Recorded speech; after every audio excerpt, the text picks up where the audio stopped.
जनक जी ने श्री दशरथ जी से कहा कि अब हमारी बेटियां 4 हैं, आपके पुत्र भी 4 हैं, आपकी आज्ञा हो तो चारों का विवाह संपन्न किया जाए। जनक जी से जब ने ये प्रस्ताव जनक जी ने रखा तो गुरुजनों से पूछा वशिष्ठ जी से। वशिष्ठ जी बोले इससे बढ़िया कोई शुभ लग्न नहीं है, कर दो। 4 मंडप गाड़े गए और चारों दुल्हा, आज चारों दुल्हा बैठे हैं, है ना, बैठे तो चारों दुल्हा हैं, पर सबसे बढ़िया कौन से दुल्हा हैं? हाँ, चारों दुल्हा में बड़का कमाल सखियां है, तो चारों ही कमाल, पर बड़का ने तो कमाल कर दियो। हाँ, बड़का, छुटका, छुटका कौन और बड़का कौन?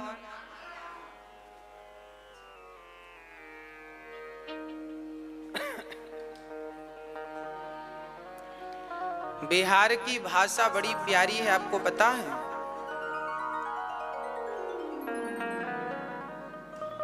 बिहार का व्यक्ति जब बोलता है, अच्छा बड़े गुस्से में बोले तो भी लगता नहीं कि व्यक्ति गुस्से में बात कर रहा। बिहार की भाषा बड़ी मधुर है, बड़ी मीठी है, जैसे ब्रज की भाषा बड़ी मीठी है। सबसे बढ़िया भाषा है पूरे भारत में ब्रज की भाषा, ब्रज भाषा। अवधी भाषा भी बड़ी सुंदर है, पर बिहार की भाषा भी बड़ी अद्भुत है, बिल्कुल सरल, सहज। और वहां का व्यक्ति गुस्सा भी होता है ना, और गुस्से में भी कुछ बोले तो हमें आपको लगेगा कि सामान्य बात कर रहा है, अर्थात वहां का क्रोध भी दिखता नहीं है ज्यादा, क्योंकि भाषा में क्रोध नहीं है, क्योंकि भाषा बड़ी सरल है, सहज है, सुंदर है, मीठी है। हमें तो सुनने में बड़ा अच्छा लगता है।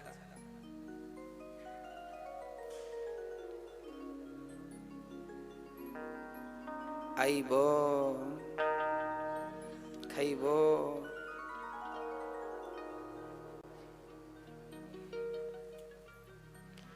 बड़ी सुंदर भाषा। आज राम जी अयोध्या से पहुंचे जनकपुर, और बड़े भाव से श्री राम लक्ष्मण भरत शत्रुघ्न का विवाह संपन्न हुआ। राम जी का विवाह सीता मां से, लक्ष्मण का विवाह उर्मिला, शत्रुघ्न जी का विवाह श्रुतकीर्ति और भरत जी का विवाह मांडवी। चारों भाइयों का विवाह संपन्न हुआ। जनक दशरथ जी बोले जनक जी से, चलो अब विदा करो बेटी को। जनक जी बोले विदा कैसे करें, अभी तो चारों तरफ पानी बरस रहा है, बारिश का समय है, नदियां बाढ़ में हैं, अभी थोड़े दिन रुक जाओ। कब तक? 4 महीने। जनक जी ने 4 महीने इसलिए रोक दिए क्योंकि चतुर्मास यहीं व्यतीत कर लो, कहां जाओगे पानी में। चलो बारिश खत्म हो गई, बारिश खत्म हुई तो श्राद्ध पक्ष आ गए। दशरथ जी ने कहा अब विदा कर दो। अरे बोले श्राद्धों में कोई बेटी विदा करता है? श्राद्ध रुक जाओ। श्राद्ध रुके तो त्योहार कौन सा आ गया? अरे बोले नवरात्रि में लोग कन्या घर में खिलाते हैं कि कन्या विदा करते हैं? अब 9 दिन ये, अब बोले अब ये नवरात्रि गई, अब दशरथ जी बोले अब नवरात्रि गई अब विदा करो। अरे बोले घर की साफ सफाई चल रही है, त्योहार बड़ा सामने है, दीपावली, दीपावली हो जाए। ऐसे करते करते 6 महीने जनक जी ने रोक रखा। और जब 6 महीने हो गए, अब जनक जी ने अपने आप को समझाया कि आज ना सही कल, कल ना सही परसों, बेटी को तो विदा करना ही पड़ेगा, तो फिर अब कर ही दो। जनक जी ने इतना दहेज दिया, इतना सामान दिया कि दशरथ जी ने जितना मिला जनकपुर वासियों को, गरीबों को, दीन दुखियों को बुला बुला के वहीं के वहीं निपटाए। कहां ढोते फिरेंगे। जनक जी ने जनक जी दान दे रहे हैं दशरथ जी को, कन्यादान में जो सब दहेज जिसे आप बोलते हैं, दशरथ जी ने सब लुटाना शुरू कर दिया। कहने का अर्थ यह है कि आपकी जरूरत से ज्यादा विधाता दे दे तो उसका काम केवल परमार्थ के लिए हो। जो धन धर्म के लिए होता है वो धन बढ़कर के हमें विधाता देते हैं। और जब धन हम अपने उपयोग में लेते हैं सारा और उसका दुरुपयोग करने लगते हैं तो भगवान समझ लेते हैं ये व्यक्ति योग्य नहीं है, धन देना भगवान कम कर देते हैं। धन मिले पानी बाढ़े नाव में, घर में बाढ़े दाम, दोनों हाथ उलीछियो यही सयानो काम। नाव में पानी बढ़ जाए तो उलीछ कर गिरा दो, नहीं तो वो पानी नाव को डुबा देगा। जरूरत से ज्यादा घर में धन आ जाए तो दोनों हाथ से दान करना, नहीं वह धन ही बुद्धि बिगाड़ देगा और लुटिया डुबा देगा। धन से अधर्म भी होता है, धन से धर्म भी होता है, करना क्या है मर्जी आपकी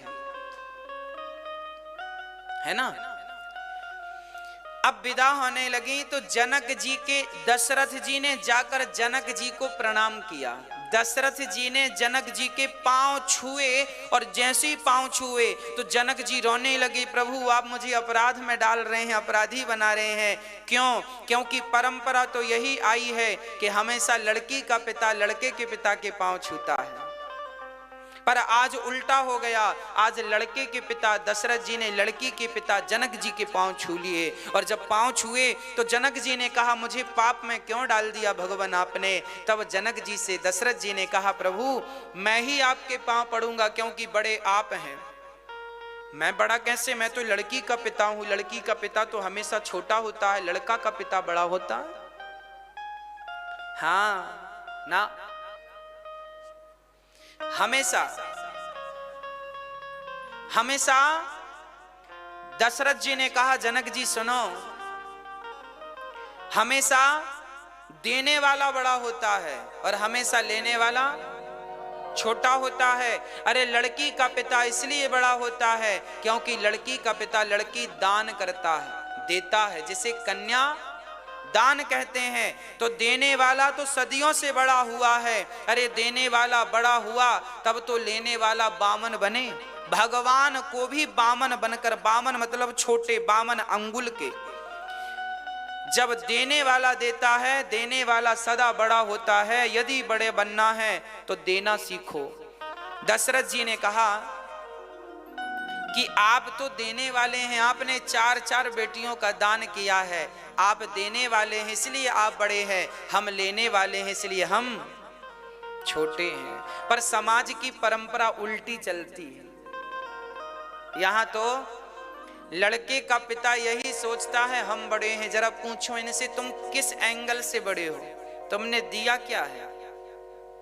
सिर्फ लिया है, केवल लिया है।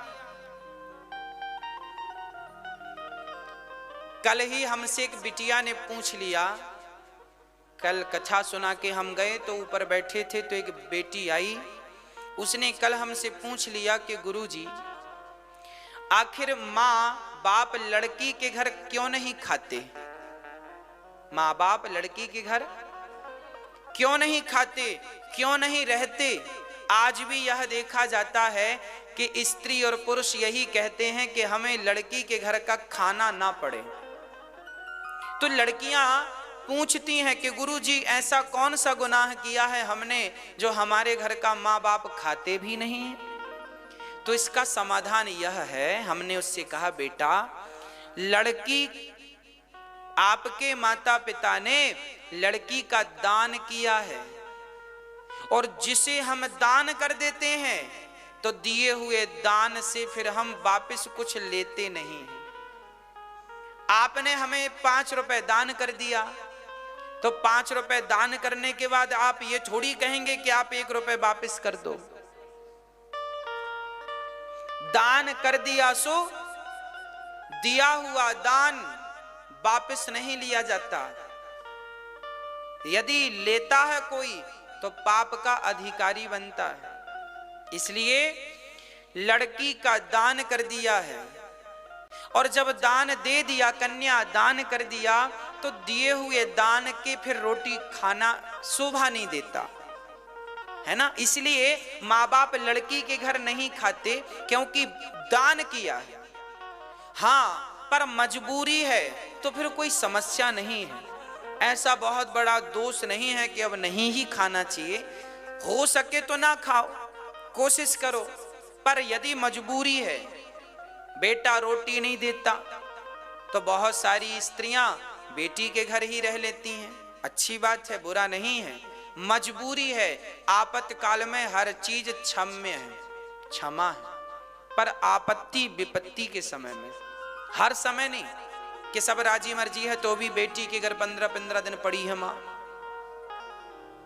विपत्ति का समय हो, आपके जीवन में आपका बेटा सेवा ना करता हो और बेटी हाथ पसारे कि मां मेरे पास आओ मैं सेवा करूंगी, तो फिर उस समय बेटी के यहां खा पी सकते हैं, फिर दोष नहीं है, क्योंकि आपातकाल है वो। चलिए, अब तो ऐसे आपातकाल में सब चीज क्षम्य होती है। अब भगवान श्री राम, सीता जी विदा हुई। आप अपने बच्चों को संस्कार जरूर दीजिएगा। संस्कार कौन सा? दशरथ जी ने मांगा कुछ नहीं, पर जनक जी ने दिया बहुत कुछ, बहुत कुछ जनक जी ने दिया। लड़की का पिता जो दे दे राजी मर्जी से रख लो, मांगा ना करो। दहेज जैसी भिक्षा हमें नहीं लेनी चाहिए। आप अपने बच्चों को मेरी माँ इतना स्वावलंबी बनाओ, इतना संस्कारी बनाओ। देखो मेरी माँ, भारत को यदि बदलना है तो आप और हम सबको बदलना पड़ेगा। हमारी सोच बदलनी होगी, हमें अपनी सोच पर काम करना पड़ेगा, अपनी विचारधाराओं पर काम करना पड़ेगा। हम कैसा सोचते हैं, कैसा करते हैं, इन बातों पे हमें विचार करना पड़ेगा। पुराना भारत जैसा था ठीक था, अब हम कैसा बनाएं इस भारत को, वो हमारी मर्जी है। इसलिए हम अच्छी सोच के साथ एक अच्छे भारत का निर्माण करें। पुराना जमाना गया, दहेज लेना, मांगना, हमें इतना चाहिए, अब ये शोभा नहीं देता। अब आप पढ़े लिखे हैं, समझदार हैं। वो अनपढ़ लोग थे जो दहेज मांगा करते थे, वो अनपढ़ लोग थे जो बेटियां बेचा करते थे। आप तो पढ़े लिखे हो, समझदार हो। बेटों को इतना योग्य बनाओ, इतना योग्य बनाओ कि उन्हें किसी के सामने हाथ फैलाने की जरूरत ना पड़े। आज माँ बाप की गलती यह हो जाती है कि माँ बाप बच्चों को योग्य नहीं बनाते। आपने बच्चों को सेट कर रखा है कि आपको इतना ही करना है। आज माँ बाप सिखाते हैं, बेटा तुम्हें नौकरी करनी है, वो भी सरकारी नौकरी करनी है। आपने बेटों का माइंड सेट कर रखा है, तुम्हें सरकारी नौकरी करनी। क्यों करनी है सरकारी नौकरी? अपना प्राइवेट बिजनेस क्यों नहीं करना? क्यों नहीं तुम्हें स्कूल बनाना है? क्यों नहीं तुम्हें हॉस्पिटल बनाना है? क्यों नहीं तुम्हें उद्योगपति बनना है? क्यों नहीं तुम फैक्ट्रियां डाल रहे हो बढ़िया बढ़िया? खिलौने भी चाइना से आ रहे हैं, तुम खिलौने की फैक्ट्री क्यों नहीं डाल रहे हो? भारत में जो चीजें विदेशों से आती हैं उन पर काम क्यों नहीं कर रहे हो? वो चीज भारत में बनने लगेंगी तो स्वाभाविक सी बात है विदेश से आना बंद हो जाएगा। आज हम लोग जो मोबाइल यूज करते हैं, ये बड़े दुख की बात है कि कोई बढ़िया सा मोबाइल भी भारत का नहीं है। हर मोबाइल मेड इन चाइना है। कोई भी मोबाइल आप उठाकर देख लो, जो भारत के मोबाइल थे, कुछ थे वो मार्केट में दिखते ही नहीं, बेचारे कहां चले गए। अब मोबाइल खरीदना हो तो बाहरी, अब सोचो 135 करोड़ की आबादी है, पर सारी मम्मियों को तो बेटा सरकारी बने, सरकारी। अरे काहे सरकारी नौकरी करे, मोबाइल बनाने की फैक्ट्री क्यों नहीं डाल रहे हैं आपके बच्चे? क्यों नहीं अपने देश की तरक्की में आप अपना योगदान दे रहे हैं?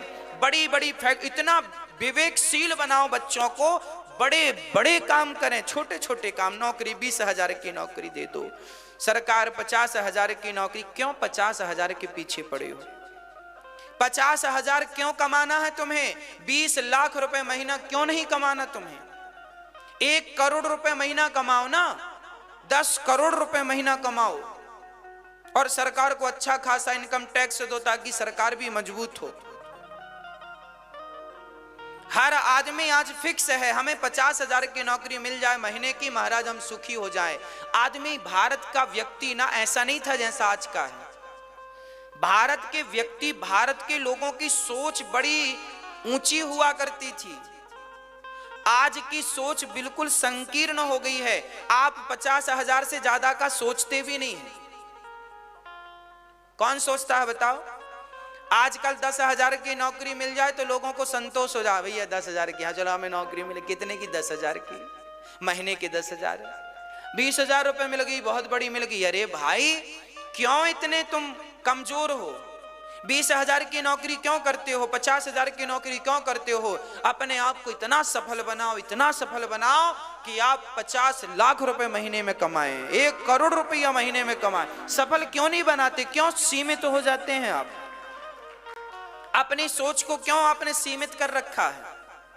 अपने बच्चों को क्यों नहीं स्वावलंबी बनाते? बच्चों को यह कहा करो, बेटा तुम्हें नौकरी नहीं करनी, बल्कि तुम्हें हजारों नौकरियां पैदा करनी है, लोगों को रोजगार देना है, ना कि रोजगार के पीछे भागना है। ऐसा बनाओ बच्चों को, आज से ही उन्हें शिक्षा दो। उनके माइंड में यह चीज सेट करो कि तुम्हें नौकरियां देनी है। अभी आपने माइंड सेट कर रखा है तुम्हें सरकारी नौकरी करनी है। ऐसे हमारे भारत के लोग नहीं थे जैसे आपने बना दिए, भर भर के बेटा नौकरी करना, नौकरी करना, नौकरी करना, नौकरी करना। और तो और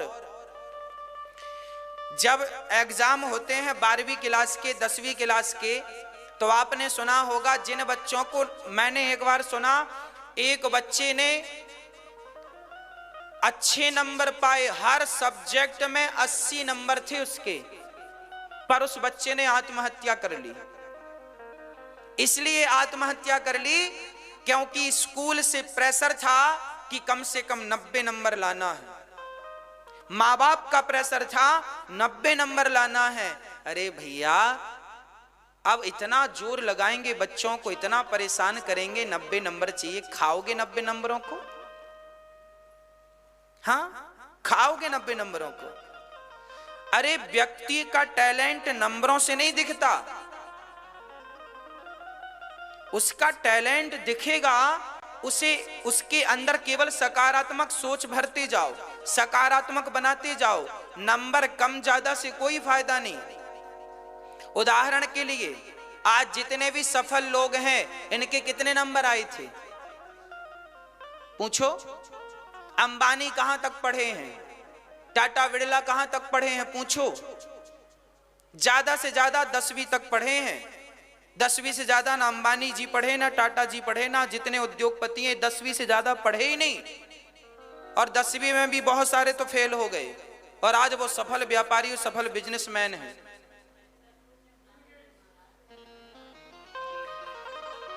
कितने लोग ऐसे पाए जाते हैं, कितने लोग ऐसे हैं जो कि ज्यादा नहीं पढ़े पर वो सफल बन गए। आप अपने बच्चों को ये मत कहा करो अच्छे नंबर लेके आए, अच्छी बात है, अच्छे नंबर लाएं, अच्छी पढ़ाई करें, अच्छी बात है, पर इतना प्रेशर ना दो कि आत्महत्या कर लें बच्चे। इतना भी प्रेशर तो ठीक नहीं है। अरे आदमी तो किसी ना किसी विधान से, जिनके एक भी नंबर नहीं आते वो भी कोई भूखा थोड़ी मर रहा है, सब बढ़िया पेट भर के खा रहे हैं, 2 रोटी सब कमा रहे हैं। मजदूर आदमी भी 2 रोटी कमाता है, बच्चों को पालता पोसता है, संस्कार देता है। बच्चों का केवल उनके अंदर सकारात्मक सोच भरिए, सकारात्मक संस्कार भरिए। बेटा तुम्हें नौकरियां देनी हैं, ये माइंड में सेट कर दो, वो अपने आप उतने नंबर लेके आएगा जितने की उसको जरूरत है। कितने नंबर लाना है ये टारगेट मत दो, टारगेट ये दो कि तुम्हें बड़े होकर नौकरियां पैदा करनी है, बस इस विषय में काम करना है। बस अपने आप बच्चों के रास्ते सुधरने लग जाएंगे। हमने देखा है बड़े करोड़पति बच्चों के बच्चे प्रेशर से आत्महत्या कर लेते हैं। भारत का युवक जवान मर रहा है, आत्महत्या कर रहा है, उसे लगता है नंबर कमाएंगे तो हमारा भविष्य क्या होगा। अरे भैया जिसके डबल 0 आए हैं उसका भी भविष्य बहुत बढ़िया है, क्यों चिंता कर रहे हो।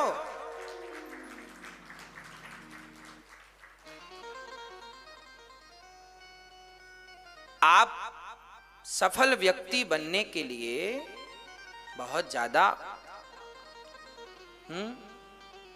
परेशान होने की जरूरत नहीं है। आपकी नीयत अच्छी होगी और नीति अच्छी होगी तो सब अच्छा होगा, है ना।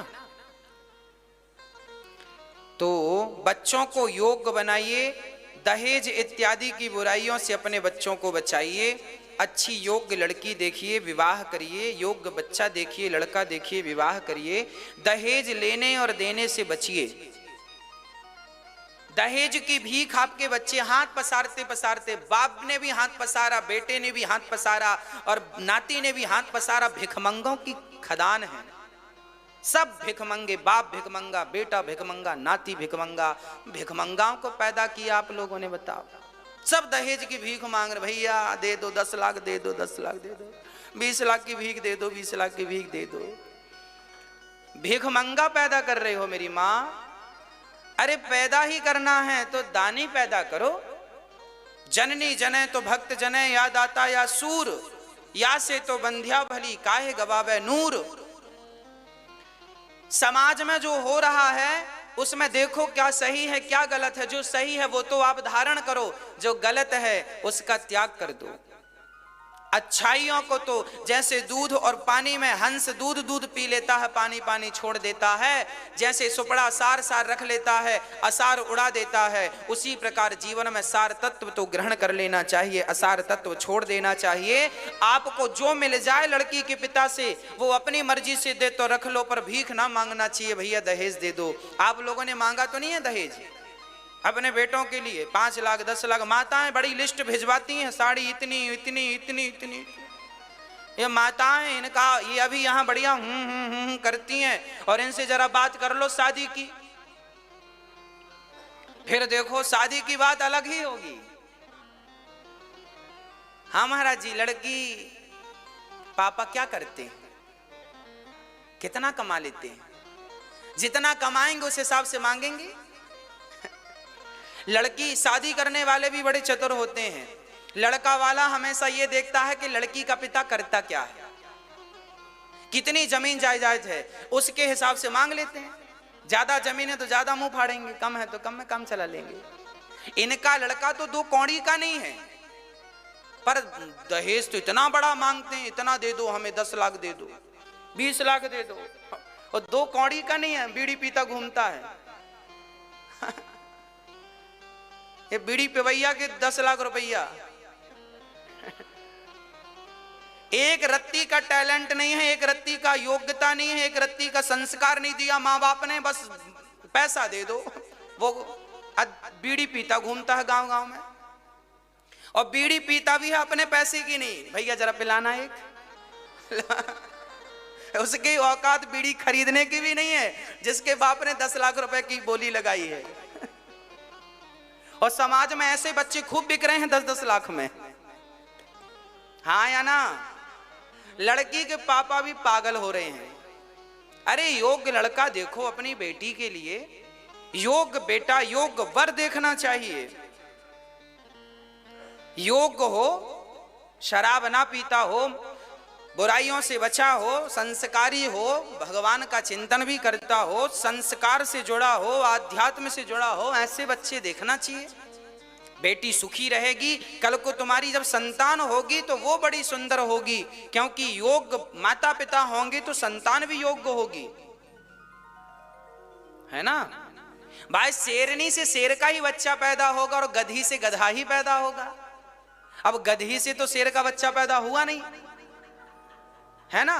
तो शेरनी और शेर हो तो शेर का बच्चा पैदा हो।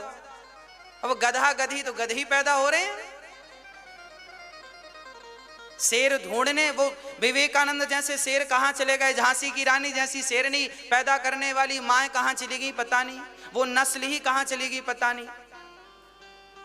अब तो सब माँ बाप भी कहते बेटा पेट भर लो अपना, किसी तरीके से बस पेट भर लो। सब पेट भरने के लिए रो रहे हैं, सबको पेट ही भरना है। अरे पागल क्यों परेशान हो, पेट तो चिड़िया भी भर लेती है। केवल तुम पेट भरने के लिए थोड़ी इस धरती पर पैदा हुए हो, अपना कल्याण भी करना है।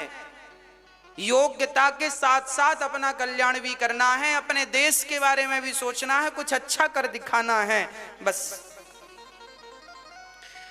जनक जी अब विदा करते हैं और सीता जी जब अयोध्या पहुंची तो वहीं से गोस्वामी तुलसीदास जी ने बाल कांड पूरा करके अयोध्या कांड प्रारंभ कर दिया, है ना। बाल कांड पूरा हुआ। सिय रघुवर विवाहु जी, सप्रेम गावहि सुनहि, तिन कहूँ सदा उछाहूँ, मंगलायतन राम जसु। जो भी रामचरित में राम विवाह का श्रवण और सुनेंगे और सुनाएंगे उनका कल्याण होगा। गुरु जी के ध्यान से अयोध्या कांड प्रारंभ होता है। श्री गुरु चरण सरोज रज, यहां इस दोहे से प्रारंभ हुआ। निज मन मुकुर सुधारि, वर्णौ रघुवर बिमल जसो, जो दायको फल चार। ऐसे गुरु को प्रणाम करते हैं जो गुरु चारों फलों को देने वाले हैं, धर्म अर्थ काम मोक्ष देने वाले, ऐसे गुरु को प्रणाम करते हैं। अब यहाँ पहली चौपाई, अयोध्या कांड की पहली चौपाई का जो नित्य पाठ करता है उसके घर में कभी भी किसी प्रकार का कलह क्लेश, पति पत्नी में झगड़ा नहीं होता। क्या लिखा है जरा सुनिएगा। जब ते राम ब्याह घर आए, जब ते राम ब्याह घर आए, नित नव मंगल मूल बधाए, नित नव मंगल मूल बधाए।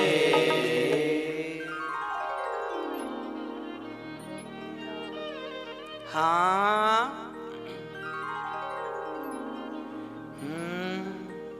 जब ते राम ब्याह घर आए,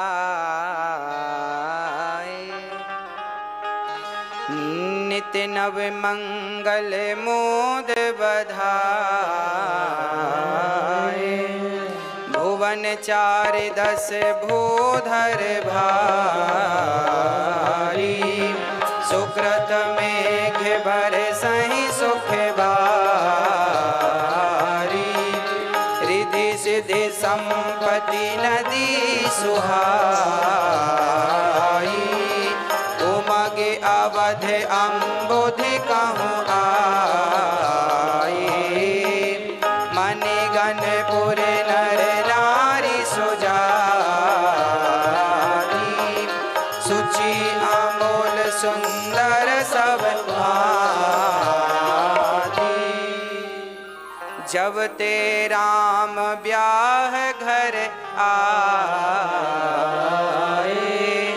नित नव मंगल मोद बधा। जिस दिन से राम जी विवाह करके आए, आहा, जब राम जी विवाह करके आए, सिया जी आई तो उनको मुंह दिखाई कौशल्या माँ ने क्या दिया जानते हैं? अच्छा, कौशल्या माँ ने सोचा कि मेरे राम से तो अच्छी नहीं होगी बहू, सबको अपना बेटा बहुत अच्छा लगता है, तो कौशल्या को भी लगा कि मेरा बेटा तो सबसे अच्छा है, इससे अच्छी तो नहीं होगी बहू। कौशल्या जी ने जब सिया को देखा, आहा, जब सिया को कौशल्या माँ ने देखा घूंघट उठा करके, तो कौशल्या माँ तो बारी बारी गई, आहा, इतनी सुंदर, ये तो मेरे राम से 21 है, राम से 19 नहीं है, राम से 21 है, सुंदर है। अब जब सीता का भोलापन माँ ने देखा तो कहने लगी, बेटा मैं तुझे अब धन दौलत क्या दूं, तेरी कैकेयी माँ ने सोने का महल दे दिया है। मुंह दिखाई कैकेयी माँ ने क्या दिया था? सोने का महल, जिसे कनक भवन कहते हैं। इतना प्यार करती थी कैकेयी जी।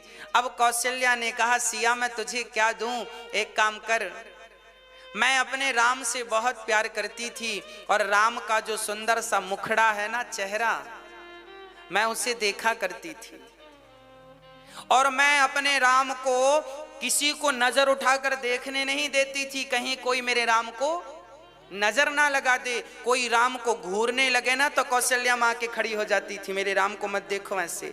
राम का मुख केवल कौशल्या जी देखा करती थी, बाकी किसी को मुंह चेहरा नजर उठाकर माँ ज्यादा देर देखने नहीं दिया करती थी। जैसे बिहारी जी के मंदिर में बार बार पर्दा होता है ना, एक नजर से आप नहीं देख सकते, बिहारी जी को पर्दा लग जाता है, नजर कटती रहती है।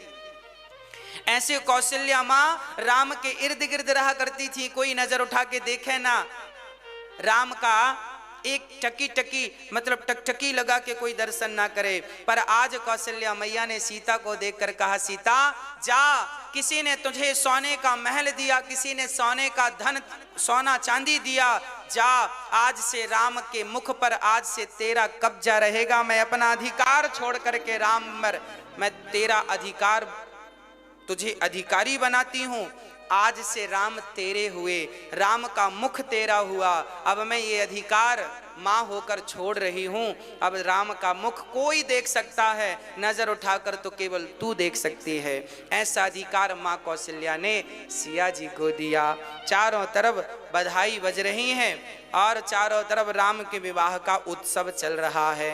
एक दिन क्या हुआ कि आज हमारे आज भैया जी जयप्रकाश शर्मा जी आज छत्तीसगढ़ से आए हैं। कहां से? छत्तीसगढ़ बालोद से। इन्होंने आज 5 वृद्ध माँओं का सहारा बने और 5 माँओं को एक साथ गोद लिया है। एक बार सुंदर तालियां।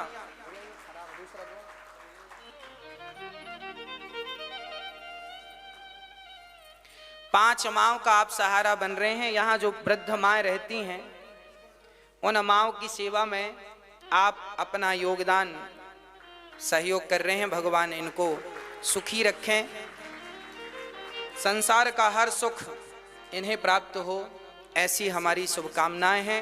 आप भी आशीर्वाद दीजिए कि इनकी हर इच्छाएं बिहारी जी पूरा करें, सारा मनोरथ सिद्ध हो। आप जब किसी अच्छे कार्य में अपना सहयोग देते हैं तो ईश्वर जरूर आपको अपने कृपा से भर देते हैं। यहाँ वृद्ध माएँ रहती हैं जिन माँओं को आप सभी के सहारे की जरूरत है। वो वृद्ध माएँ जिनके अपने बच्चों ने घर से निकाल दिया है, ऐसी वृद्ध माँओं की सेवा करने का यदि आपको अवसर मिल रहा है तो आप भी किसी एक माँ का सहारा बन सकते हैं, है ना। किसी एक माँ को आप भी थाम लीजिए, किसी एक माँ की उंगलियां। प्रिय भक्तों, एक दिन क्या हुआ,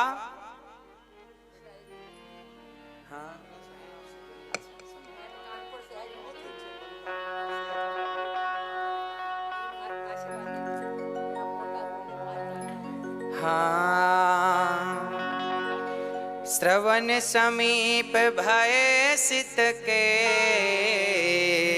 सा, मनहु जरठ पनु अस उपदेसा। अब गोस्वामी जी बढ़िया चौपाई लिख रहे हैं। चौपाई यह है, एक दिन दशरथ जी अपने बाल सुलझा रहे थे, तभी उन्होंने देखा कि दशरथ जी के एक बाल, कान के पास के कुछ बाल सफेद हो गए। दशरथ जी को लगा कि बाल सफेद हो गए मतलब बुढ़ापा आ गया। अच्छा, आप लोगों का बुढ़ापा आया कि नहीं? नहीं आया? आ गया। श्रवण समीप भय सित के सा, मनहु जरठ पनु अस उपदेसा। मानो ये बाल उपदेश कर रहे हैं कि देखो, अच्छा आपका हैप्पी बर्थडे टू यू और आपके बालों का हैप्पी बर्थडे टू यू एक ही दिन होता है ना। जब आपका जन्म हुआ तो बाल भी संग थे, पर जब पैदा हुए थे तब खोपड़ी में बाल काले थे, अब कैसे हैं? सफेद। मानो बाल कह रहे हैं कि तुम्हारा और हमारा हैप्पी बर्थडे टू यू एक ही दिन आता है, पर तुम और हम में अंतर इतना ही है कि हम काले थे अब गोरे हो गए। अब तुम भी अपने काले कारनामे बंद करो और गोरे तुम भी हो जाओ। बाल कह रहे हैं अब काले काम बंद करो और भगवान में मन लगाओ, भगवान में ध्यान लगाओ पूरा। अब तो बड़े ध्यान से सुनिएगा, ये जीवन भगवान के भजन के लिए दशरथ जी को लगा बेटा बड़ा हो गया है, राम को राजा बनाए और हम बाबा जी बने, अब जाएं भगवान का भजन करें घर सब छोड़ के। अच्छा, दशरथ जी को तो ये विचार आ भी गया। आजकल लोगों को ये विचार आता भी, बूढ़े होके वो वहीं रहे आएंगे, पर मन से घर निकलता नहीं है। बूढ़े बूढ़े लोग बेटा बेटी के चक्कर में पड़े हैं। इसलिए कहते हैं भगवान का नाम जवानी में ले लो, बुढ़ापे का इंतजार ना करना। देखो दशरथ जी ने बुढ़ापे में भगवान का भजन करने का सोचा, तो देखो बुढ़ापे में जब सोचा तो कैसे बिगड़ता है बुढ़ापा। दशरथ जी का बिगड़ गया बुढ़ापा। पत्नी ने कह दिया कि अब दशरथ जी बेचारे जरा सुनिएगा, हम तो आपसे निवेदन करेंगे कि आप अपना बुढ़ापा ना बिगड़ने दीजिएगा। समय रहते सब देखो, समय पर सब काम हो जाने चाहिए। समय पर सब कर लो। समय पर पैसे कमाना चाहिए, समय पर दान पुण्य करना चाहिए, समय पर शादी विवाह करना चाहिए, समय से बच्चे होने चाहिए, समय से बच्चों का विवाह करके समय से मन भगवान में लगा लो। यही समय की सार्थकता है ना। जो समय भजन का है 50 साल के बाद उम्र इशारा करती है 51 जाओ वन, 52 जाओ वन। उम्र खुद कहने लगी वन की तरफ जाओ, पर निकलते नहीं आदमी वन की तरफ, है ना मेरी माँ। इसलिए भगवान का चिंतन बुढ़ापे से नहीं, लड़कपन और जवानी से भगवान का भजन करो। नहीं तो पानी कहीं मिल जाए तो उसका भी उपयोग कर सकते हैं आप, है ना। कैसे उपयोग करना वो भी हम आपको बताएंगे प्रैक्टिकली। नाराम नाम लीन हो, नाराम नाम लीन हो, तूने भरी जवानी में।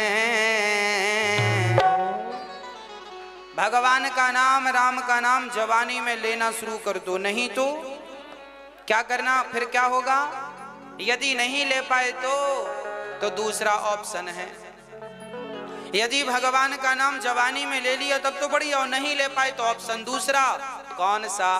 तू डूब के मर जा रे चुल्लू भर पानी में।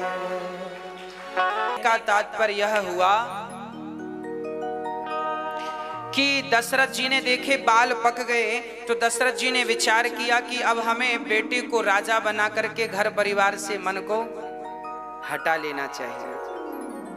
देखिए दशरथ जी के भी ये विचार थे, अब पूरे हो पाए ना हो पाए वो अलग विषय है, पर विचार तो थे। तो दशरथ जी तुरंत गुरु जी के पास गए, गुरु जी राम को राजा बनाना चाहता हूं, क्या करूं? तब गुरु जी ने कहा, वैगी विलंब ना करिए नृप, साजिए सबोई समाजु, सुदिन सुमंगल तबहि जब राम होहि जुबराज। राम को जब राजा बना दोगे तब का समय बढ़िया है। गुरु, कई लोग कहते हैं गुरु वशिष्ठ जी ने ऐसा कैसा मुहूर्त निकाला कि जिस समय राम को राजा बनना था उसी समय उनका वनवास हुआ। अरे गुरु वशिष्ठ जी ने कोई मुहूर्त नहीं निकाला था, गुरु वशिष्ठ जी ने तो कहा था जब राम को राजा बना दोगे तब का मुहूर्त अपने आप अच्छा हो जाएगा। सुदिन सुमंगल तबहि जब राम होहि युवराज, जब राम जी राजा बनेंगे तब का मुहूर्त बढ़िया है। भक्तों